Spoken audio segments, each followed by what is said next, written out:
None other than the Scholastic friggin' Book Fair. And the two games I got were Lego Island and Croc 2. And one of these games was really good, and the other one was Croc 2. Now, both of these games ran like absolute garbage on my mom's computer because obviously she didn't have a 1080 Ti in her generic off-white desktop made by a company that I'm pretty sure was just called Computer. But that's not the point. The point is that Scholastic put me on a collision course that got me into PC gaming and culminated with me using my high school graduation money to build my first computer. The point is that I used that computer to play PC games in my free time after I dropped out of college. The point is that my love for PC gaming, plus a lot of free time, plus trash brain, equaled me making a video about Grand Theft Auto 5 and Metal Gear Solid 5 having sex with each other. And it's not a very good video. Don't go watch it, but look at me now. This channel recently passed 500k subscribers, which is bonker billies, and it apparently got me reflecting a lot about why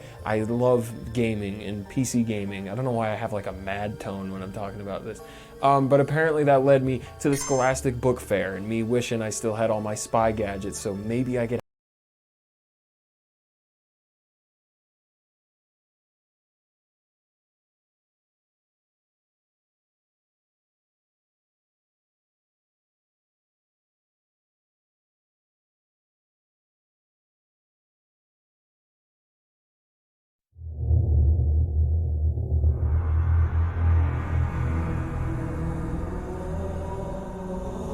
Halo 1 was a pretty good game.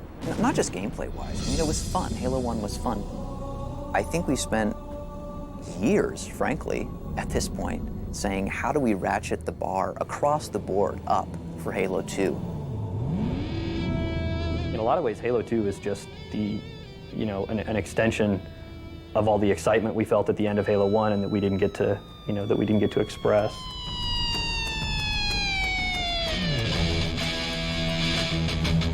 Just in every way, we've really increased the scale and the scope of the game. It's exploring huge environments, 10 times the size of Halo 1. It's about kicking ass in as many ways as possible, in as many different bodies as possible. Halo 2 is about guns and more guns. That's what it's about.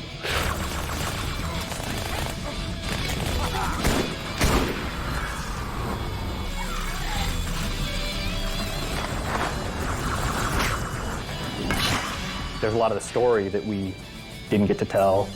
Boo! Kill the demon! There are characters that we had conceived of and even in some cases modeled. And it's also the same group of people too, and they all still want to do what they're doing. We want our game to look like a movie. We want it to look like something that's just unbelievable to experience. I guess we're sort of feeding off each other, so it's a really creative group of people that trust each other. The really important thing to do now is to take all these different disciplines who are all working on their own things and take all those pieces, take the AI code and the physics and the guys working on the levels and bring all those pieces together at the same time, and then you keep doing that. You keep colliding things together until it's a game.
Grab it, grab it, grab it.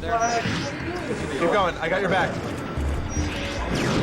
No, not you, dude. Dude, chicken at the window. Hop in. Grab the sword, get him. Keep it going, keep it going.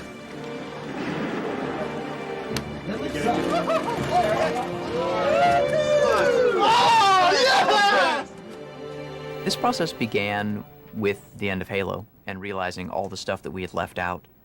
And Jason and I and Jamie and a few other people sitting down and thinking really hard about, oh, wow, what did we really want to tell? And then Jason locked himself in a room for a while and organized his core ideas, and then came to me and said, hey, you know, these are my thoughts about a story for Halo 2. What do you think? Yeah, I don't know if we're crazy or stupid or we just like good stories or what, but we certainly worry about that a lot more than you might think we'd have to in a game that's mostly just about action and about not thinking. In Halo 1, there was maybe 30 seconds of fun that happened over and over and over and over again. So if you can get 30 seconds of fun, you can pretty much stretch that out to be an entire game. Encountering a bunch of guys, melee attacking one of them before they were aware, throwing a grenade into a group of other guys, and then cleaning up the stragglers before they could surround you. And so you can have all the great graphics and all the different characters and lots of different weapons with amazing effects, but if you don't nail that 30 seconds, you're not going to have a great game.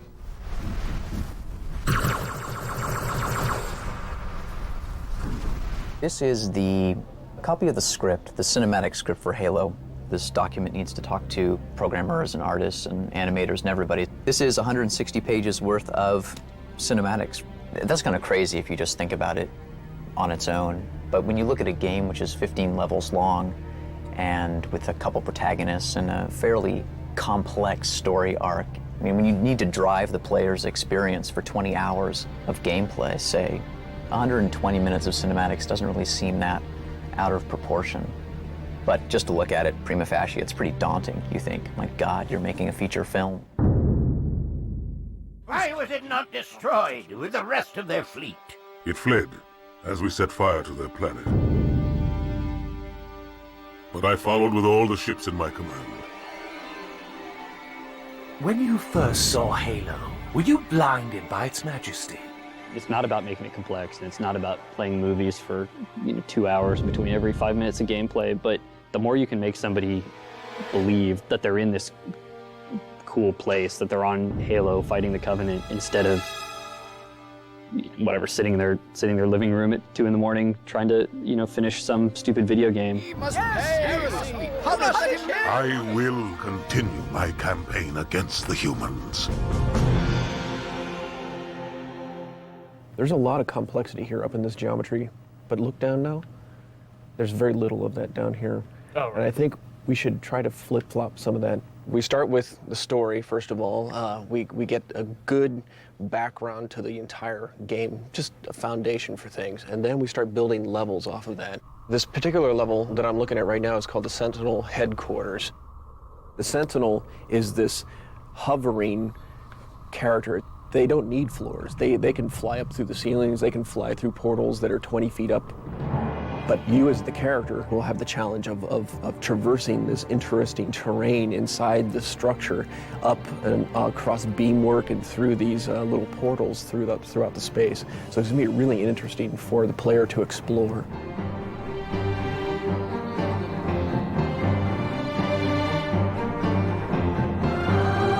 All right, we made it, huh?